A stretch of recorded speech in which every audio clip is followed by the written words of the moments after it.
歡迎大家收睇大明燈，我係孫柏文。今日咧，我想講一個歷史嘅故事嘅，亦都想解釋下點解我話今次呢一次嘅小時代又好，或者嚟緊嘅大時代都好啦，係一個焗倒格。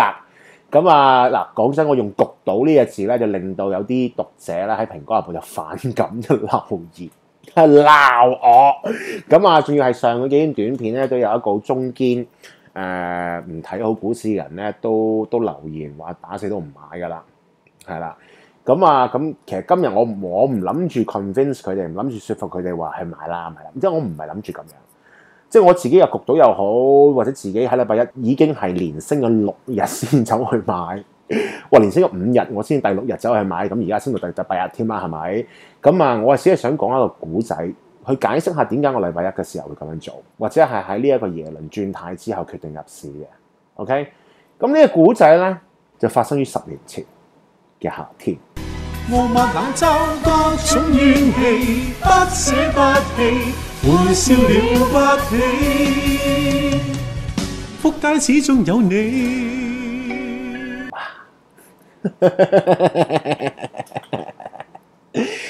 咁10年前嘅夏天咧，即係當時係一個蘋果日報嘅專欄作家啦。咁個專欄亦都同而家一樣，都係叫金手指啦。咁啊，其實喺06年嘅暑假至07年嘅暑假咧，我都一路都係度寫緊咧，話美國咧嗰啲樓嘅樓價咧就岌岌可危，而亦都因為美國嘅按揭嘅系統嘅 set up 會令到呢一個嘅當樓價冧嘅時候出現嘅負資產或者係唔還錢嘅呢一個情況係會波及全球，引發一次大家未能想像過嘅金融海嘯嘅。我嗰陣時未知道金融海嘯啦，已知道金融危機啦。咁啊嗰陣時我記得我寫下係咪俾阿老人家黃冠一話我係自作文章。OK， 即係呢個自作文章。咁嗰陣時我唔知28歲，咁黃冠一阿老先生嘅話我係自作文章，話講埋啲咁嘅嘢。自作文章咁點都好。如果你話令到我真係開始令到股民認識嘅就一定係07年係啦。咁喺呢一個嘅07年嘅8月初咧，匯控咧就出業績嘅嗰個朝頭早，即係我未即喺我執筆嘅時候，我未知嘅究竟佢業績會係點嘅時候，我就寫咗一篇叫一注獨沽匯控嘅。咁嗰陣時匯控咧係一個宗教組織，咁兩個銅獅子係神嚟嘅。而嗰啲股民咧，其實係教徒，咁基本上我好似去咗伊拉克，去話真主，大家唔好信啊！即係有如咁用英文叫話齋 blasphemous， 褻瀆神靈啊！咁當然啦，就匯控當時亦都係開始下挫啦。咁直至到8月中嘅大期即日出現啦。而大期即日咧就係一個禮拜5嚟嘅，如果冇記錯，咁就係香港時間咧 lunch time 開始咧就恆指原本喺朝頭早只有1000點嘅，就後尾咬腰咧就升翻800幾，後尾全日埋單跌300嘅啫。咁原因就係因為原來嗰個禮拜5美國時間朝頭早，即係香港嘅夜晚時間咧，就聯邦儲備局咧將其中一個利率咧就開始下調，咁啲人就覺得聯邦儲備局開始做嘢啦，係啦。咁呢個亦都有同耶倫有少少相似嘅，就係突然間嚟咗個 U-turn。咁仲要跟住個禮拜1咧定禮拜2咧，就政府宣布咧將會有一樣嘢叫做資金自由行港股直通車嘅東西咧，會開始被考慮。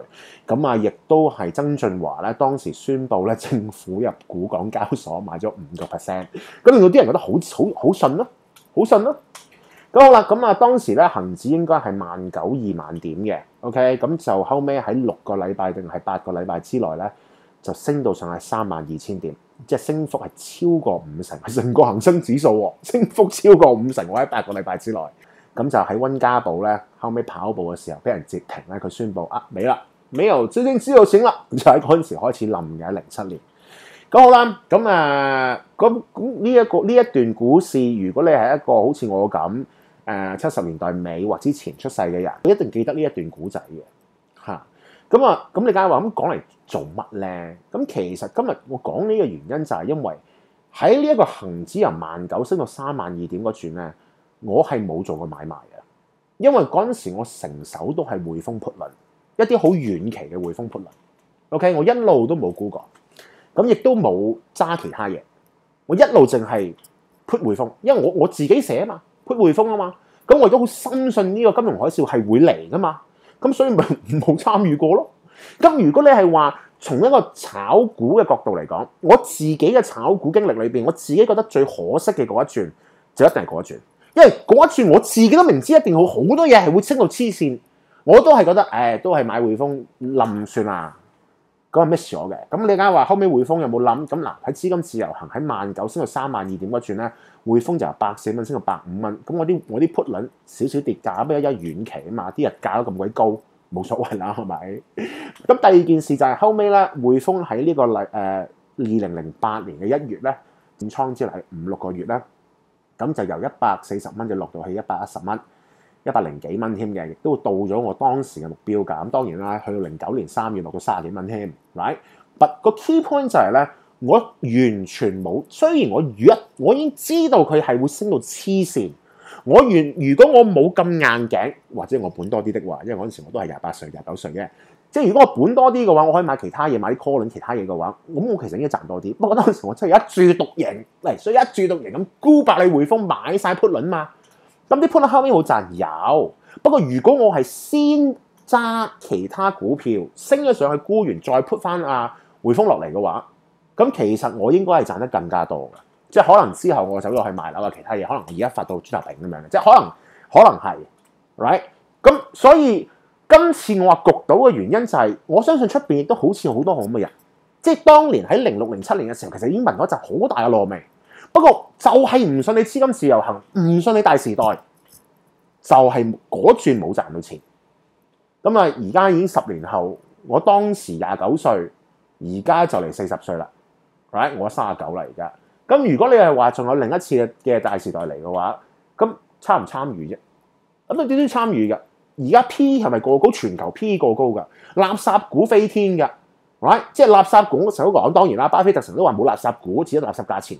如果你係話講垃圾價錢，全世界都係垃圾價錢㗎。資本根本就唔係資本。如果你係嗰啲有幸攞到一啲天價 PE 市盈率高到黐線，你配股集資根本就好似印公仔紙，可以納好多錢翻嚟，跟住喺度燒銀紙，好似 Tesla 嗰啲咁，你係好開心㗎喎。不過問題就係呢個係一個唔健康嘅現象，係遲早會爆㗎嘛，遲早會爆㗎喎。咁好啦，喺咁嘅情況之下，咁你明知道佢會爆，你好唔信呢個市都好。right？ 你又唔信班大媽，你又唔信國家，嗰個都會知爆。你覺得聯邦儲備局玩 Q 完今次一定係撳爆佢噶啦。不過如果我同你講大時代真係嚟嘅話，唔好似上次咁19,000升到32,000啊，26,000升到32,000咧，5000點啊，你追唔追啊？即係你可以唔追，係咪？不過你真係賺少好多，你都會好似我咁，之後望翻轉頭就話，嗰次點解咁硬頸啊？坐轉順風車咯，賺一轉錢都好啊嘛，就其實係咁樣嘅。咁啊，當然啦，我有冇學到教訓？有，我去到呢個2015年嗰轉咧，我係有一轉嘅。咁嗰轉咧，我係真係賺咗唔少嘅。然之後嗰年我係賺咗2轉。不過後尾個年尾嘅時候咧，買錯咗嘢，近乎 order， 俾翻晒佢。係啦，今次咧話會有大時代出現嘅人咧，其實咧或者有小時代啦，咁啊有我啦，有古榮啦，有林少陽啦，有曾淵滄嘅。咁有啲咩人係仲覺得未得嘅咧？咁當然首推咁梗係沈大師啦，沈振盈先生啦。沈大師話覺得呢個都係虛貨啦，亦都有呢一個嘅，我覺得陸叔陳永六佢啲專欄裏邊都係覺得大家要小心嘅，即係呢個都唔係好堅。咁不過我覺得大牛市嚟緊嘅，亦都有呢一個嘅黃國英啦。黃國英對於我嚟講，其中一個都最即係我自己好 enjoy聽黃國英講嘢嘅，即係佢好 cerebral 啊。黃國英我覺得係非常之 cerebral 嘅人。咁所以嗱，而家即係好似摩根士丹利，跟住古人講，摩根士丹利都做咗個 survey，話仲有60%嘅散戶唔覺得呢個會係大時代啦、大牛市啦。所以咧，即係我覺得仲係一個好 early stage 嘅情況。成交額都未見係太熾熱啦。不過我自己覺得而家聯邦儲備局 U-turn 有如07年8月嘅時候係一模一樣 ，right？ 即係最初嗰種糯味開始出啦，覺得咦唔掂，有啲問題嘅嚟緊喎 OK，咁佢開始又想 U-turn 又話唔想加息咁樣。咁喺咁嘅情況之下，有埋呢一個嘅資金自由行概念，話啲北水係咁湧落嚟。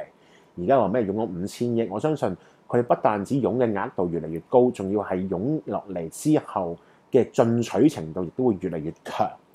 right， 咁喺咁嘅情況之下嘅話，嗰個香港股市會更熾熱。今轉我都係嗰句啦，焗到。anyway， 我相信有好多人都會 disagree 噶啦，咁啊或者 agree 啦，我唔知啦，下邊留下言啦。咁如果你覺得呢今次好似有個思維上嘅衝擊嘅話，想問下啲朋友啊點睇嘅話，不妨喺 Facebook share 埋出去，因為我都想知道大家啲朋友啊或者你自己觀眾自己點諗啊。OK， 咁啊都係未 subscribe 嘅 subscribe 埋啦，因為咧呢一轉好講技巧點樣落車，咁我亦都會日日 update 究竟有冇落車。OK， Alright， 多謝大家收睇。